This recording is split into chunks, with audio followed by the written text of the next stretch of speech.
அஸ்ஸலாமு அலைக்கும் வரஹ்மத்துல்லாஹி தஆலா வபரகாத்துஹு.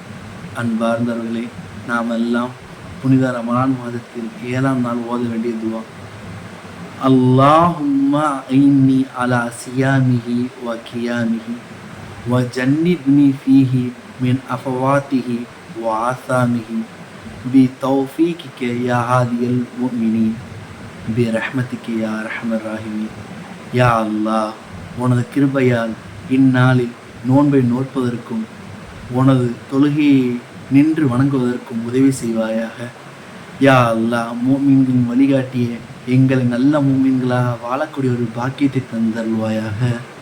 யா அல்லாஹ், பாவங்களை விட்டும் பழிக்கு பழி வாங்குவதை விட்டு எங்களை தூரமாக்கி வைப்பாயாக. யா அல்லாஹ், மாபெரும் கிருபையாளனே, உன்னுடைய கருணையால் உன்னுடைய கிருபையால் எங்களை வழிநடத்தி செல்வாயா, உன்னுடைய பொருத்தத்தை பெற்று தருவாயா. யா அல்லாஹ், இன்னும் என்னவெல்லாம் கேட்டிருப்பேனோ, இன்னும் என்னவெல்லாம் கேட்க விரும்பினோ அனைத்தையும் அல்லது முஹம்மது ஸல்லல்லாஹு அலைஹி வஸல்லம் பெயரில் போட்டால் துஆவை கபூல் செய்வாயாக. ஆமீன் ஆமீன்.